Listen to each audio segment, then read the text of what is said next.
Hello, everybody. Welcome to Neurotic News. I'm here with Dan Rath, and we're at the Melbourne Comedy Festival. Although when this comes out, it may be over, but it may not. But after that, we're both going to Perth, Sydney, Brisbane, I think in that order. And I'm thinking of filming my new special, the new show I'm touring at, in the Brisbane Powerhouse. I'm in the main theatre there. So if that interests you, come along. Or just come along to see our stand-up. Yeah, and I'm also screening my film in Melbourne during the comedy festival on the final day of the comedy festival, actually. And in Brisbane at the Powerhouse, I'm going to screen my film that I made. It's about me and my brother, and we, I made a film. It's not a straight comedy. It's just me and my brother playing ourselves. It's sort of like almost a doco, but it's actually a film. And it just explores where we grew up and our relationship and racing and comedy. And it's all filmed in Toowoomba, where we actually grew up. So if that interests you, come along to the screening on May 19th. Anyway, that's all that done. And here we are with a new ep. Excited. There's a lot to cover, actually. Today. For example, should we tell the story of the hotel? Well, how's your hotel? Well, my hotel is dilapidated, where I'm staying here in Melbourne. It's the sort of place you'd find a dead body. Right. What I'd imagine in the movies or whatever. And do they have laundry? They have a laundry, and it's also dilapidated. And is it in the room? It's not in the room. It's not in the room. Is yours in the room? Mine's in the room. You got a laundry in your room? Yeah. I feel like where you're staying is far more plush. Yeah, I mean, like this other hotel I was staying at, the laundry service, you had to fill out a little card. Fill out a card? With all the laundry. You had paperwork? You have to do paperwork. You have What? to count how many socks you have, count how many T-shirts you have, count how many jumpers. Like it was like doing a tax return. Why were they doing that though? To what ends? Were you paying for it or something? Well, yeah, you had to pay. They do the laundry, but you have to pay per sock. Yeah, and it was like $6 a sock. It was like 20. It was like $20 or $30 to get like your pants done. It was Jesus. It ended up. Cost of living crisis. $6 Yeah. a It was going to sock. cost me like $200. It was going to cost like $150 or something to Oh get. my God. Because I had this big luggage full of damp, Disgusting. Yeah. Pile of shit. Pile of garbage. Yeah, yeah. And your clothes because you are live in like an shit. animal. Yeah, yeah. There's like avocado on the shirt and stuff. Sometimes you spill a acai berry. It looks like blood. Looks like you've been stabbed. Looks like you've stabbed a yoga teacher, but Why yoga? because of the acai. That's hilarious. I've had like Airbnbs where there's like acai So you think of a yoga on the teacher wall, might like bleed? it's like fingerprints, so it looks like you have stabbed someone against a curtain. But yeah, this against a curtain. because there's handprints like Right. cavemen. But you thinking that a yoga teacher might bleed acai? Is that the implication? It's not clear. But I guess the acai looks like blood. It does, And it does yeah. look like what they would eat. Well, what you said sounded funny, and sometimes something sounds funny without it having to make sense. it's just word association. Yeah. Like scat. But- Scabba-dabba-digga-dabba-bop. Yeah. God, I wonder if the guy who invented scat had Tourette's. Because who starts going scabba-dabba-dip-bop-boop-bop? They call it benign Tourette's because there was no racial epithets, slurs. no racial epithets in it. Tourette's is the only disability where you can accidentally be racist. Like if you fell out of your wheelchair in the shape of a swastika, Yeah. which is statistically possible. It is possible, yeah. You're not accidentally racist when you're in a wheelchair, Yeah. like you say, unless you've got a busted arm and it does the salute or whatever. You know what I mean? Or I think Right. we've mentioned it before, the Indian guru who left his arm up for so long that it was fused in that position, like a Hail Hitler salute. Yeah. If you see what I'm saying, like he had a disability where his arm was permanently he saluting. was like a Hindu guru, right? Like an Indian guru. The Yeah, one who had yeah. his hand in the salute. We've mentioned him before, yeah. So it's almost like he culturally appropriated Hitler's Sieg Heil as revenge for the cultural appropriation of the swastika. Wow, I didn't think of it like that. The swastika is a Hindu symbol, and Hitler took it, and now he's like, well, I'm going to take the salute permanently, have my arm up. Yeah, so you take our spiritual swastika, make it a symbol for evil. I'm going to take your Sieg Heil. And leave my arm in that position forever. Yeah. Because that is a challenge. I don't know if listeners are understanding this because what we're talking about is such nonsense. But there is a guru in India, and we've mentioned him before on the podcast, who, because they do difficult, painful things as a way of the mind overcoming the body. I don't really understand it, but he left his arm up permanently, and it's just fused up. Yeah. Which would be an excruciatingly difficult thing to do. It's fused up like that, Yeah. right? It's fused up like he's put his hand up. Like he looks like he's at the Nuremberg rallies. Right, yeah. You could wheel him around if you could put him in a Nazi uniform, I assume against his will, and wheel him around at a neo-Nazi rally, and he would be popular. Wow. So, yeah. Because it's weird when the Nazis and the National Socialists bring in other races. You know what I mean? Like sometimes at a Nazi rally, I've seen Indian people and Asian people speak, which is confusing. I thought you were talking about like when they would visit like Turkey and stuff. Yeah, well, Hitler allied with the Japanese, so at some point Hitler had sushi, which is a weird image. He would have had a more diverse palate. I wonder if the sushi train gave him ideas. Well, it's a bit dark.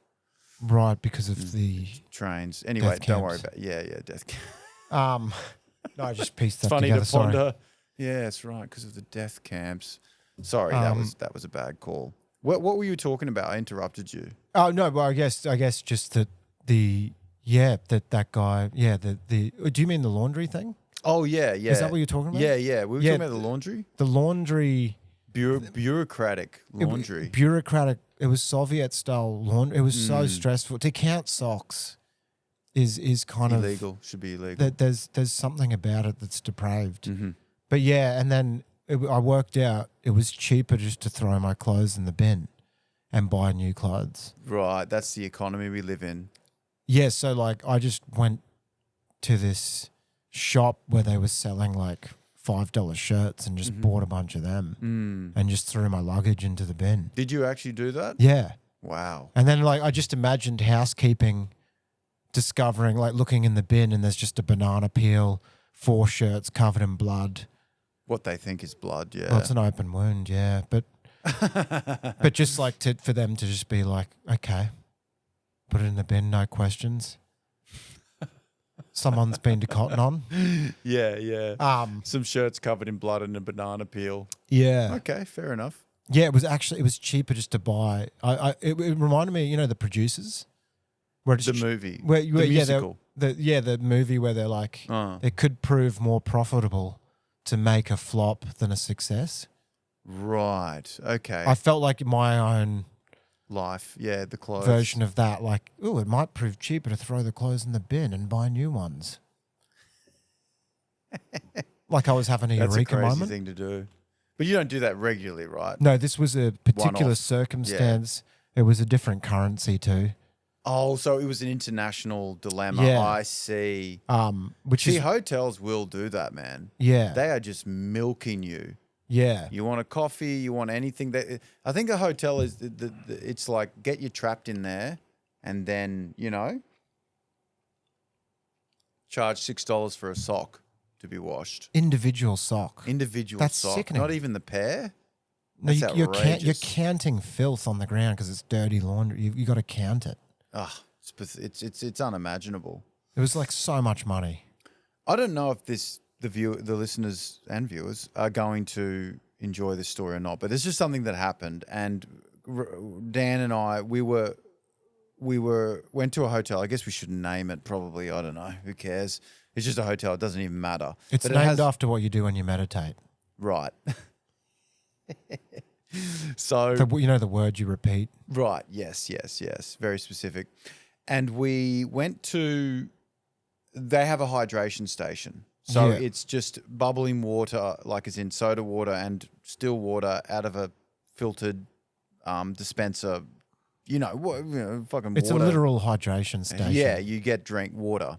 And we went there to get water, and the lady said, you know, we don't want you to get water right now. And we said, well, Dan's staying here and we're just going to get some water, and is that okay? And she was, well, the hydration station's technically closed. Well, can we just get some water? We're staying here. We pay a lot of money. And she's like, okay. She's a bit annoyed. Was that so far true? Yeah. And then we were getting drinks. We were laughing a lot. I think we spilled some water. Like, we were in a silly mood. And then she came up aggressively and started yelling at us, going, what are you doing? Get out of here. The hydration station's closed. And I was like, you need to relax. Like, I started yelling back. Well, she said we'd vandalize the station. Yeah, that's right. She started throwing around. And that made her really angry. And I was like, you need to relax. We're staying here. We're just having a drink of water. Like, what's the problem?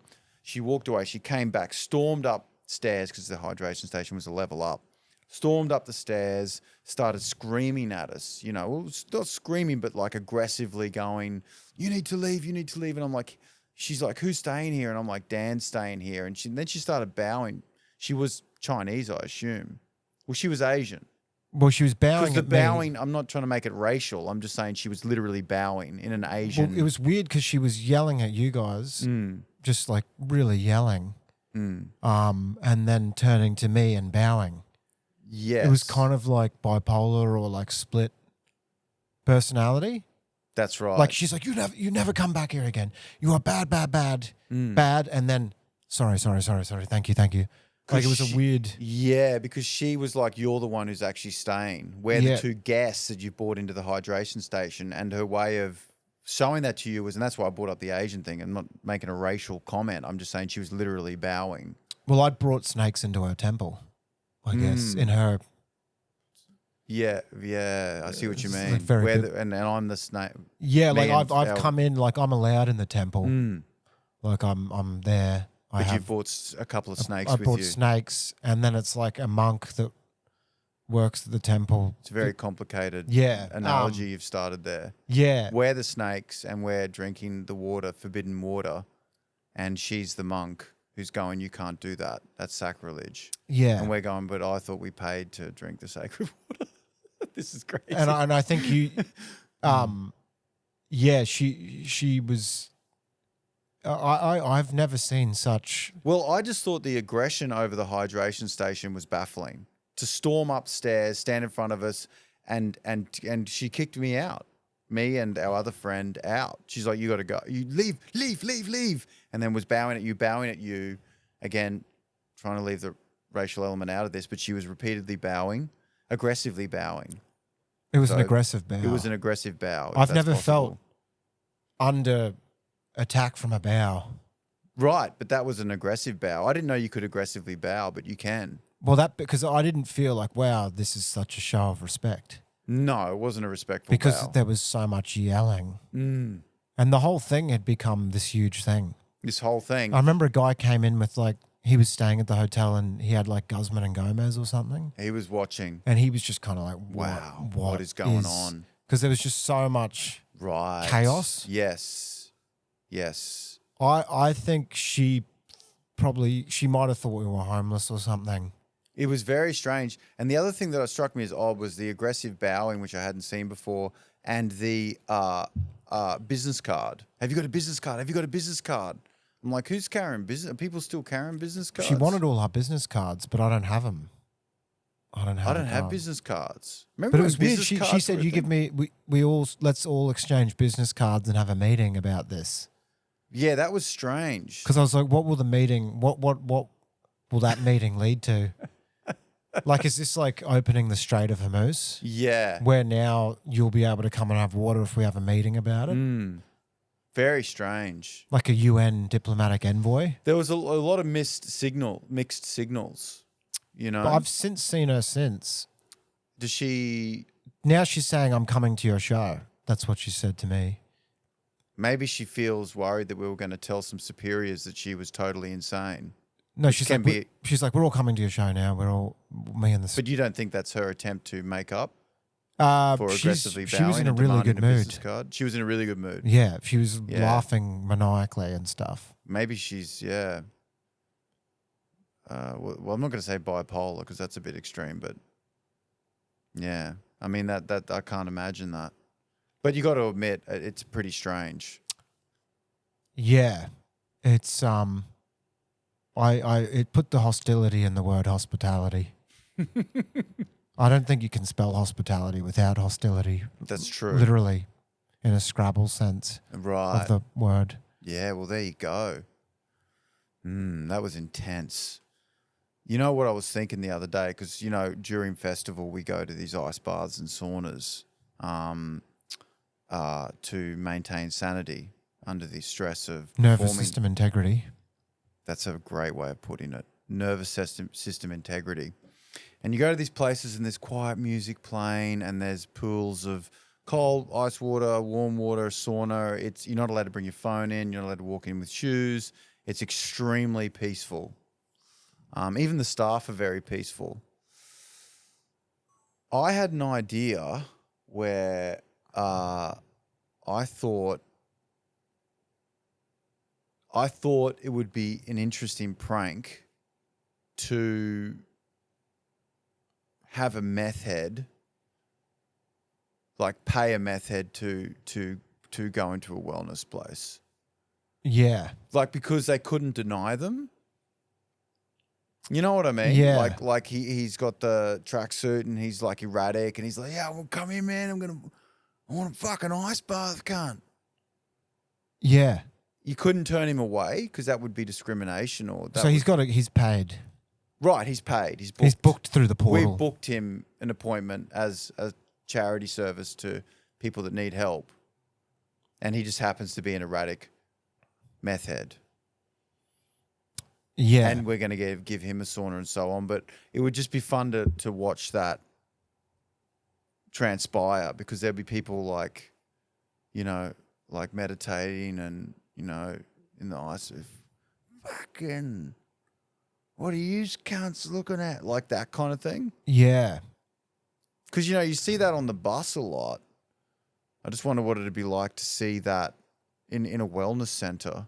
Well, yeah. The one that we were at yesterday, the guy that ran that looked like a meth head. Fascinating. Because he had like a neck tattoo and a Rottweiler. Yeah, that was a strange vibe. And then I was like, yeah, I'm worried about being dehydrated. And he like started taking out these sachets and just got a bunch of water bottles and was just mixing electrolytes. But he was doing it with the same precision as someone running a meth lab. He definitely has used drugs, that guy. Because I could just tell by his vibe. And he had like face tattoo, neck tattoo, and a Rottweiler. And not to judge a book by its cover, but you can he gave do off. That, yeah. You can if the cover is that. If the cover has a neck tattoo and a Rottweiler, and seems pedantic about putting powders in drinks. Yeah, knows his way around powders. Judge. Like the way he was using these powders was like. So that's like the table of contents. Yeah. Open the book and. But he had the vibe of like someone who was like a junior member of the Hells Angels. Right. He's still yet to prove himself. You know, did a few carjackings, like intimidated someone with a crowbar, and was kind of like, do you know what? He didn't feel like someone had used the crowbar on someone. Like he felt like someone who'd brandished a crowbar at like a pensioner, and then was like, oh nah, maybe I should get into wellness or something. Like, yeah, maybe I could convert the meth lab into an ice bath. That's what it felt like. And that happens a lot. I mean, I've talked about it a lot. We've talked about it on the podcast before.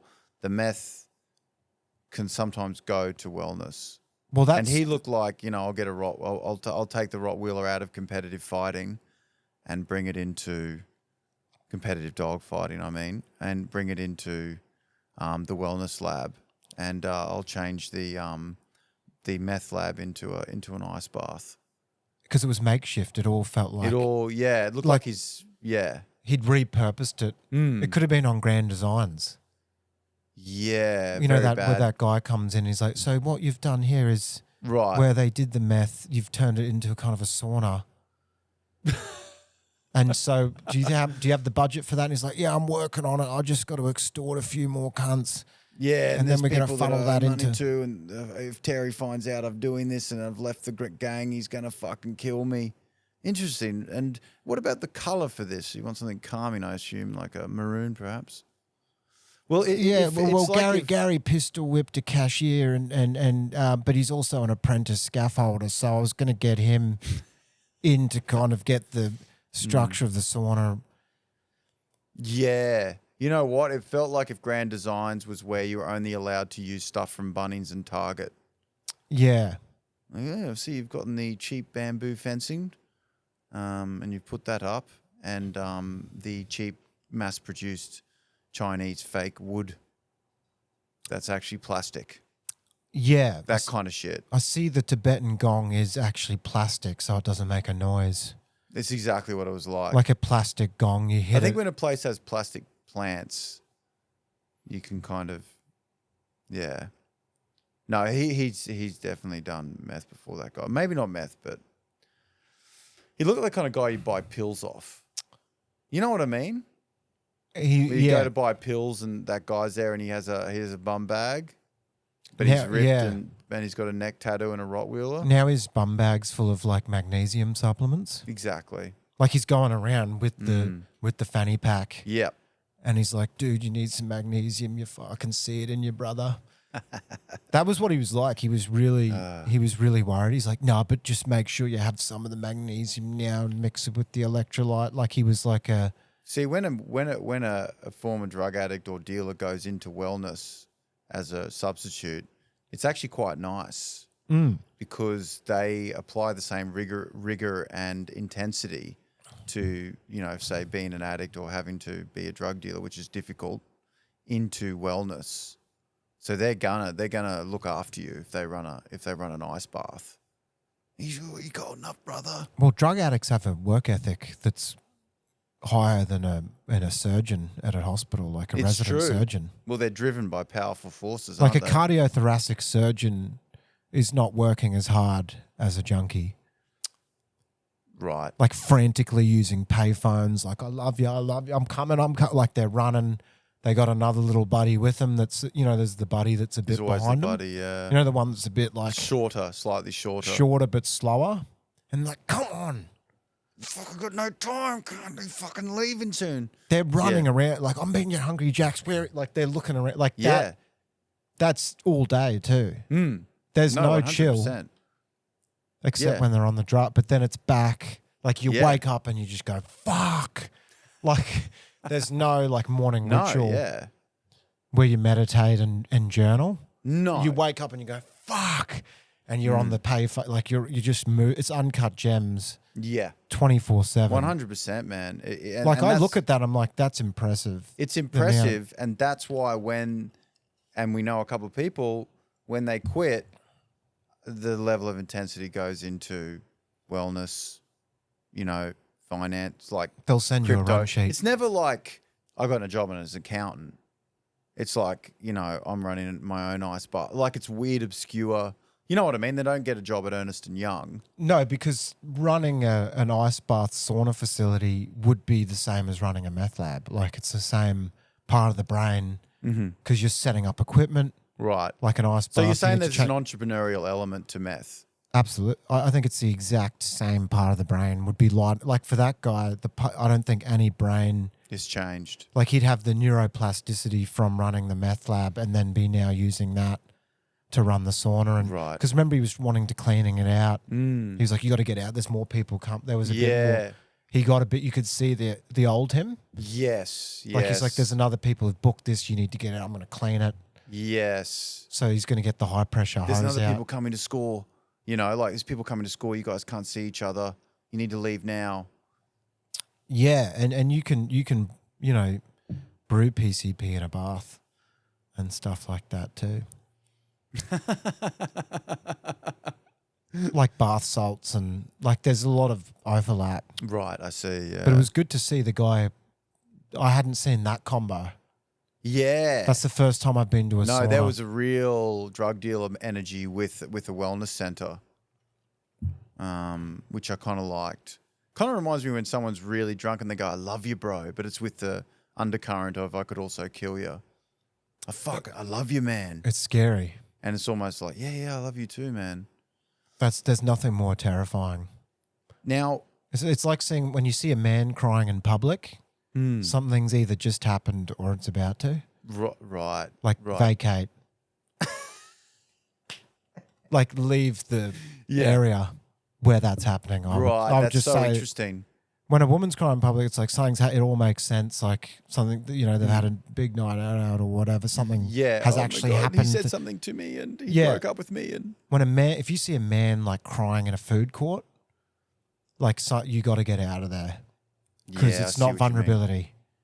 Yeah, something's about to happen or he just did it. Yeah. And it's dangerous. He's planning, like it's about to unfold. Right. Yeah, you're not like, "Are you okay, buddy?" You're like, "Leave." I just leave. Yeah. To be safe. Yeah. Yeah, no, I get that. So it's more safety based. Yeah, it's a safety based. Yeah. When you said before about brewing meth, it made me think of the story that you told me that I think this is interesting. There was a guy who had a disorder where his stomach was accidentally brewing beer. Yeah. You were telling me, and I thought that was fascinating. Yeah, he took an antibiotic that mixed with his started fermenting his gut. Wow. So his gut became a brewery. Wow. They call it like auto-brewery syndrome. Wow. So it's like your stomach becomes, like basically a craft beer. Yeah, there's hipsters in there just right. boring. Yeah, man. Yeah, this is the wizard's sleeve. Yeah. That's what your body's just your body. There's and he was going to the ER, like the emergency, because he was hammered, but he hadn't drank anything. And they didn't believe him. Yeah, because he'd show up to the ER and he'd be like, "I'm so wasted and I haven't had any drinks," and they're like, "This guy's obviously like homeless and mentally ill." Wow. He's like, I haven't had anything to drink. It's weird because that usually happens at like a pub. Like you get kicked out of a pub and you hear them go, "I didn't drink anything. I haven't drunk anything." Right. But he's doing that at the hospital, like in like the palliative care. So like he's coming into the hospital, like the emergency. Go, I haven't had anything. Right, yeah. But he was like, he's absolutely hammered. But that's fascinating. Yeah, that's a great comparison.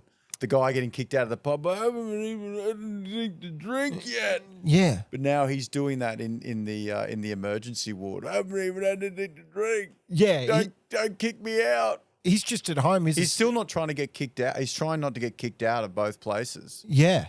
He's trying to not get kicked out. "I've been drinking. Don't kick me out." Because they'd kick him out. They were kicking him out of the hospital because like fucking time wasters.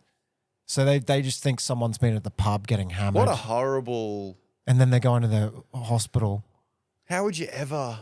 That would be a tough one because you have to do the conversation drunk. Yeah, you have to I mean? call 000 and is this fucking... Hammered, man. I'm gonna...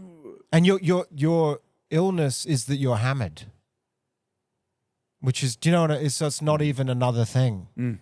Like if you call 000, they go, "What's the problem?" You're like, "I'm hammered, but I haven't had anything to drink." It just sounds like you're pranking 000. Yeah, because you have to explain yourself as a drunk. Yeah. When you're drunk. And no one believes a drunk. That your stomach has spontaneously turned into a brewery. Yeah. Wow. Like, and he actually had to get his daughter, who was a doctor, to go in with him and be like, I've been watching him and he hasn't, like he had to like have a witness. He's there, like burping. Yeah, he's and like spewing. Yeah, he's like, "I'm wasted." Yeah, he's like denying the Armenian genocide. He's like, "It didn't happen. It's not corroborated." That's a funny, obscure genocide. He's like, "I haven't had anything to drink though, but it did. It's bullshit." That'd be wreak havoc on your social life, eh? Because you're drunk and you're just like, "I want to tell you, man, fuck you," you know, like, you know what I mean? You're at work, drunk off your head. "Oh, I want to tell you, Terry, go fuck yourself," you know, because you're doing drunk things. You're doing hammered shit. You're like, "Man, I haven't had fuck all to drink. Go fuck you." Like you're like getting angry about them saying like, how much have you had to drink? I haven't drunk shit. Yeah, but you actually haven't. He wouldn't drink. The bacteria in his stomach, like this antibiotic, like fucked with it, and just turned him into booze. Scary. Was turning his blood into booze. Wow. So he's like failing. I mean, it'd be great for an alcoholic.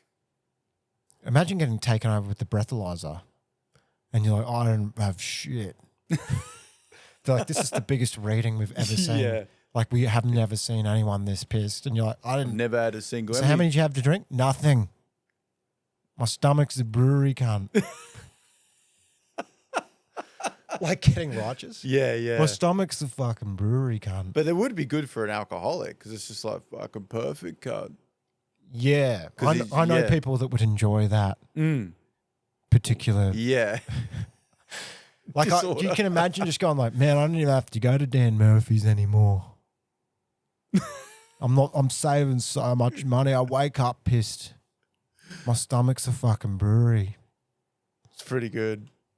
I'm trying to think of the so much money. I used to have to buy a carton a week and a whiskey, and now I'm just put a tap in the side of me, and yeah. I can imagine like at the share house they install a tap.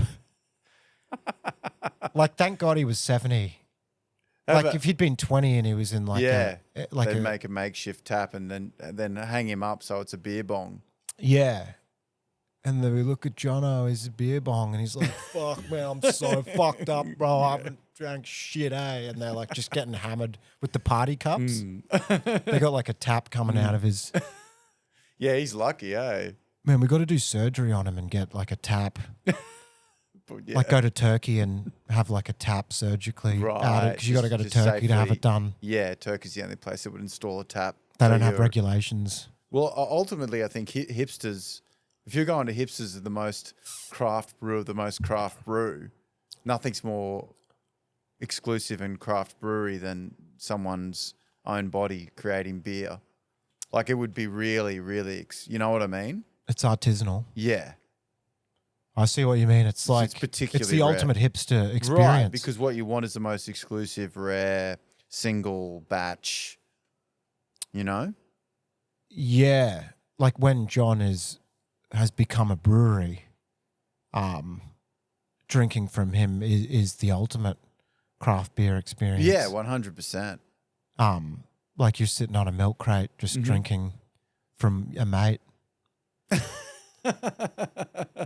Yeah. Like, I'm having a drink with a mate. No, I'm having a drink from a mate. Yeah. Which you don't hear often. I'm having a drink. I'm just going to have a drink from a mate, but I'll be back soon. It's like... Did I hear that properly? Oh, that's so funny. Yeah, my mate had too many antibiotics and he's got auto-brewery disease, so we're going to drink from him. Sounds fake, but it's real. And they love talking about the backstory, the hops and stuff. They could be like, yeah, he took an antibiotic and now, he's producing craft beer. So, beat that. I love it. It's like having vinyl records or something like... Yeah. Like taking it back to basics. Yeah. Like when they like repurpose a windmill. Yeah. And turn it into like a restaurant. Like I can imagine it. Man, you just go and you drink from this guy. Yeah, I could see that. I could see that. It's a weird image. Completely unrelated. Did you watch that Netflix thing of Alex Honnold? Is it Honnold?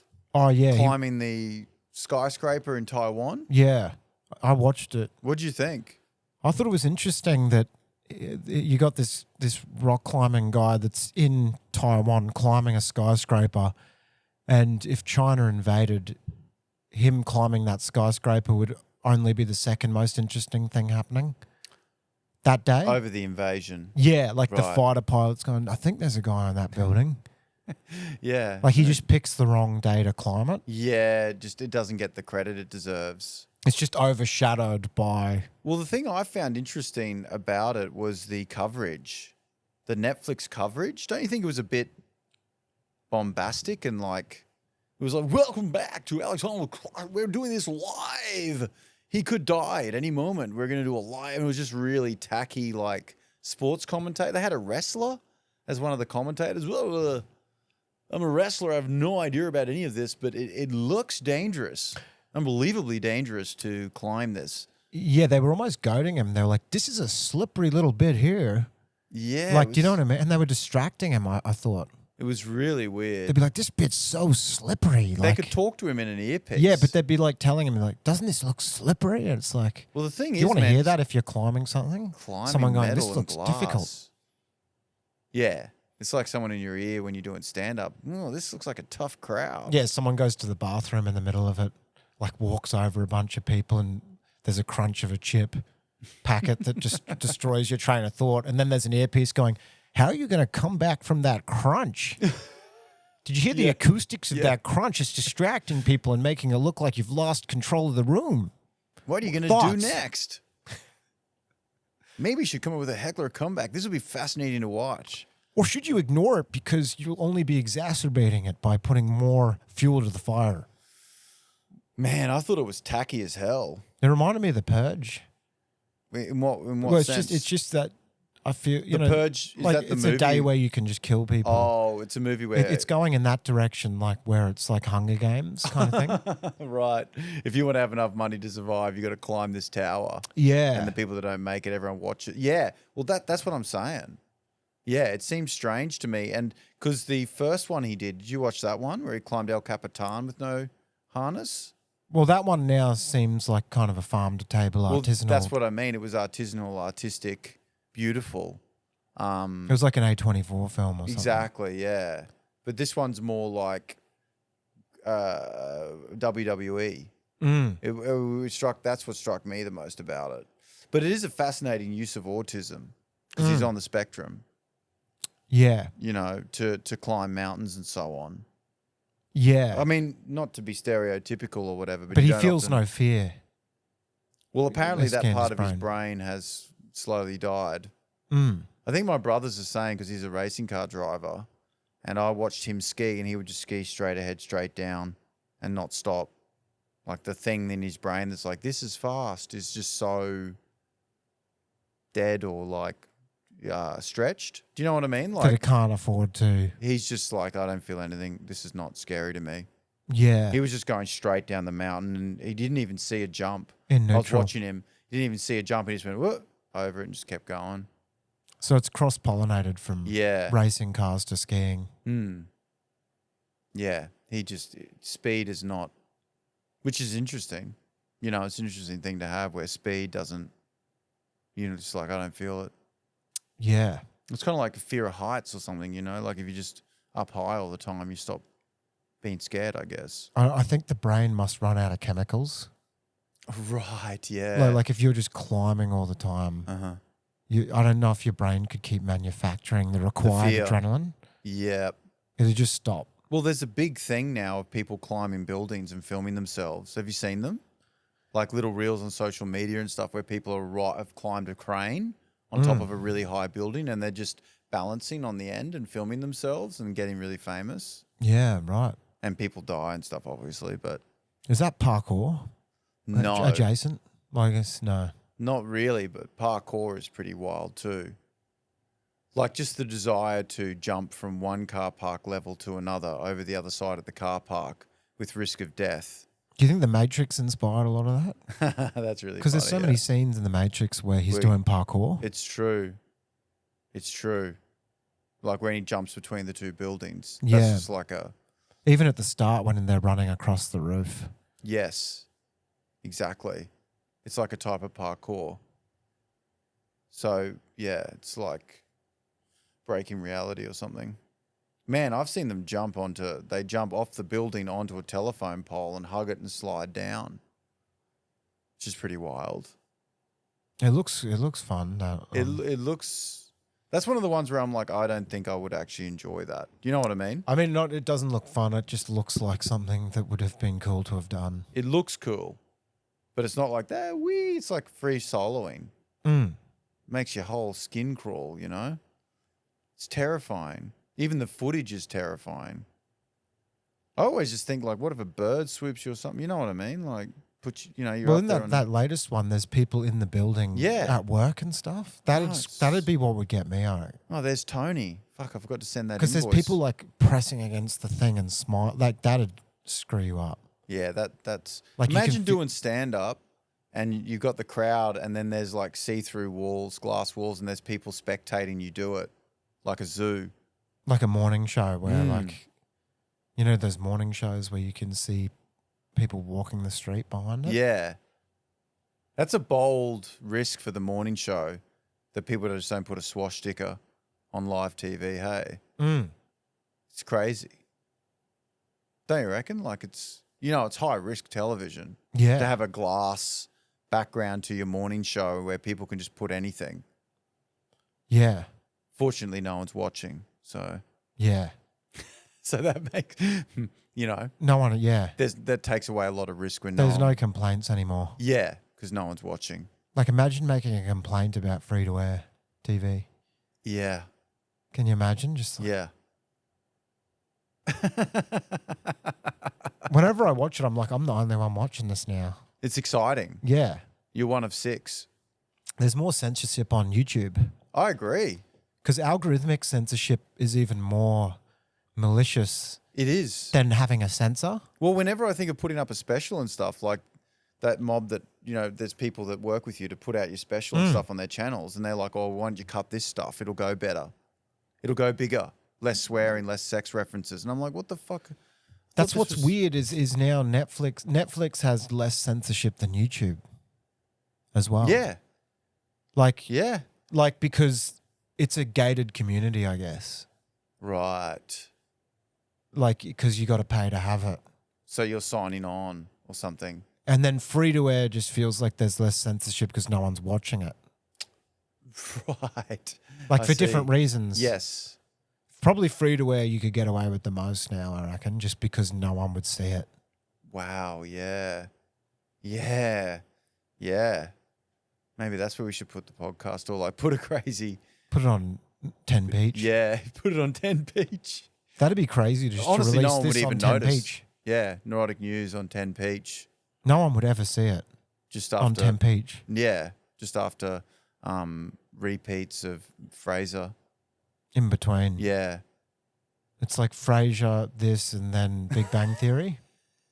It's just this weird... I don't think anyone would bring it up. No one would notice. If you put Frasier, this recording, Big Bang Theory, Young Sheldon or whatever, like Friends, and then another episode of this... I don't think anyone would. If you marbled suits and this podcast through 10 Peach, I don't think anyone would ever bring it up. Yeah, it'd be like next on Frasier. I don't know if we should do that, Frasier. That's a bad idea. Canned laughter, and then us. Yeah, how funny would it be if a meth head was in a wellness center? Yeah, and he was taking an ice bath instead of smoking it. I reckon one stroke patient would see it, but they'd be because they're in the hospital and it's already it's just on accidentally, and they're trying to communicate with one eye. That'd be the demographic for that. For 10 Peach, it's a guy that communicates with his remaining eye. He's straining his eye to communicate and accidentally looks at free to air and becomes a viewer. Yeah, and he's like, and he has a thought in his brain. Semi-functioning brain that goes, that's odd that there's 2 men in a room on free-to-air TV. It doesn't seem like a real show. Recording a podcast. And with that eye, he can communicate that he's seen that to his carer or significant other. Right. He uses the eye to communicate the letters that something was strange with 10 Peach. But even then, using an eye, it would be hard to explain what you've seen. But I think that would be the only captive audience, literally captive, of a body that's betrayed you. Yes. That would be the only people watching free to air at the time. You can imagine the meeting at 10 Peach. So our audience is mostly stroke patients where the TV's set to the channel. Or people that are already dead and the body hasn't been found. Yeah. So the TV's still on. Now, how do we bring them in?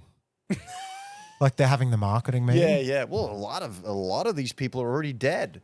And I'm just kind of wondering if death, is there a way you can kind of get the TV on before the suicide or before the death or the person who passes away, and because they're a hoarder Hoarders are huge for us too. We have hoarders, and they pass away, and Channel 10 Peach is on, and that's a viewer. A lot of them can't find the remote because they put it in the freezer. They put it in the freezer with a raccoon's asshole. A dead raccoon is next to the remote. They don't change the channel. That's a viewer. Yeah, that we're getting in because the remote's in the freezer, and then there's an effort to going up to the console. We did our own marketing research to kind of see our demographic as free-to-air TV. It's, the channel Peach in particular of Channel 10 free-to-air, and there were a lot of people that were similar to the movie Psycho by Alfred Hitchcock, where they had their dead mother in a rocking chair, and she was the one watching 10 Peach. And because she was dead, but he thought she was alive, the TV remained on, which is a great viewer to have. We call it the Psycho. Yeah. American. Sorry, not American Psycho. The Alfred Hitchcock. We would clarify that. The Alfred Hitchcock Psycho demographic, which is the dead mother, where the son is having a psychotic episode, believes the mother is alive, and so the channel never changes. And that's a huge. We've got about 27. 27. They taxidermy their dead mother into a lamp and put it in front of a TV. The skin they taxidermied into a flesh, the mother, lamp. And she's watching Channel 10, the taxidermied mother. He stuffed her with feather pillows. A lot of them are doing their own taxidermy, and I don't know whether we can get ads on Peach for taxidermy. Or a lot of the ads we're looking for this demographic are funerals, are gardening equipment for murder or suicide, and the taxidermy demographic, because they're either taxidermying animals and they're committing murders and so on, and Channel 10's on, or they're taxidermying their mother and she's permanently watching Channel 10 because he's having a psychotic break and doesn't realize that the mother is no longer alive. Let's table this. Are we getting these meeting minutes down? Is anyone taking notes? Yeah. Put Anthropic on. Claude's going to transcribe this meeting. Claude, come up with a marketing plan for the taxidermy dead mother Psycho. See, we're using agentic AI to stay relevant. Trying to explain this. Here in the marketing office. Yeah, people have to explain they're using AI to start. It's like we're working with AI. We're working with AI, the dead taxidermy mother who's watching Channel 10 permanently. Marketing plan will be done by Anthropic. It uses a lot of water because the machines are getting hot. I don't even know what this is now. I find like it's weird that the AI uses so much water. Like, but we'll just get so dependent on it. We'll be like, how do you solve this drought that we've created? And it'll be like, I need more water, and then we'll pour the last glass of water on it. So the water will go to the data centers and not humans. I need more water. And we'll be like, we're so thirsty. How do you solve that? And then it'll be like, I need more water to solve that. And you pour the last glass of water on it to solve it. So it's sort of like a circle. Yeah. Like you're asking it to solve the drought, and to solve the drought, it needs the water. So you pour the water to solve the drought, but then there's no water. Yeah. We'll get so dependent, we'll pour the last glass of water in human history onto a robot to cool it down. To answer the question, how do we get more of this?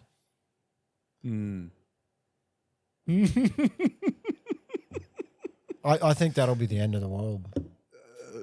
Yeah.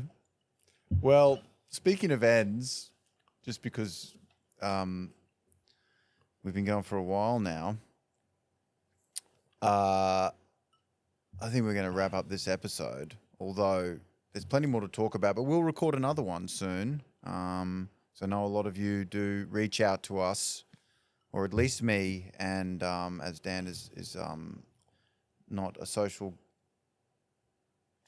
media guy. I thought you were going to say social butterfly. Yeah, well, both would be true, I think, maybe. Would you classify yourself as a social butterfly? No. So Yeah, thanks for listening. And as I said, Rathy and I are both on tour. And I've got my film screening in Brisbane and Melbourne. If you want to see this film I made, please come along. All those details are on my socials, and you'll find Dan that way too. Thanks so much for listening. I guess we'll see you next time. Thank you.